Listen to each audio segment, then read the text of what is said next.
ଶାସନରେ ଶୀତଳଷଷ୍ଠୀ।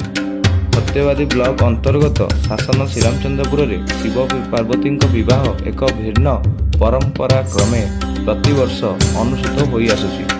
ଚଳିତ ବର୍ଷ ସବୁଆଡ଼େ ଶନିବାର ସନ୍ଧ୍ୟାରେ ଶିବ ବିବାହ ଉତ୍ସବ ସମ୍ପନ୍ନ ହୋଇଥିବା ବେଳେ ଗୋଟିଏ ଦିନ ପରେ ଅର୍ଥାତ୍ ରବିବାର ଦିନ ଶ୍ରୀରାମଚନ୍ଦ୍ରପୁର ଗ୍ରାମରେ ଶିବ ପାର୍ବତୀଙ୍କ ବିବାହ ଶୀତଳଷଷ୍ଠୀ ଉତ୍ସବ ଭାବେ ସମ୍ପନ୍ନ ହୋଇଛି।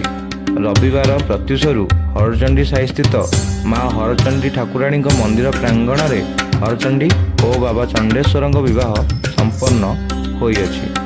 ଠାକୁର ସିଂହାସନରେ ବିଜେ ହୋଇଥିଲେ। ବିରାଟ ପଟୁଆର ସହ ଗ୍ରାମର ସଂକୀର୍ତ୍ତନ ଦଳକୁ ନେଇ ଭଗବାନ ଶିବ ପାର୍ବତୀଙ୍କ ବିବାହ ସମ୍ପନ୍ନ ହୋଇଥିଲା।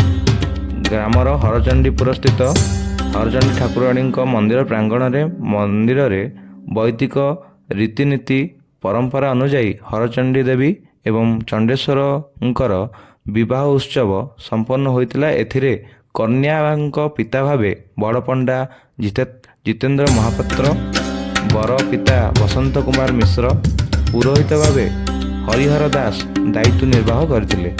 ଡଣ୍ଡା ବାଲୁଙ୍କେଶ୍ୱର, ଜଟେଶ୍ୱର ଦେବ, ନୀଳକଣ୍ଠେଶ୍ୱର ଦେବ, ବଣିଆସାହି ବାଲୁଙ୍କେଶ୍ୱର ଦେବ ଓ ନହଳା ବାଲୁଙ୍କେଶ୍ୱର ଦେବଙ୍କ ବରଯାତ୍ରୀ ବେଶ ଶୋଭନୀୟ ହୋଇଥିଲା।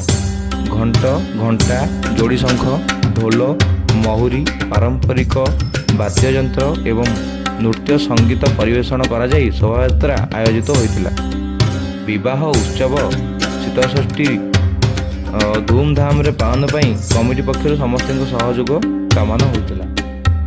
ଶ୍ରୀରାମଚନ୍ଦ୍ରପୁରରୁ ନରେଶ କୁମାର ଜେନାଙ୍କ ରିପୋର୍ଟ, G9 ଓଡ଼ିଆ।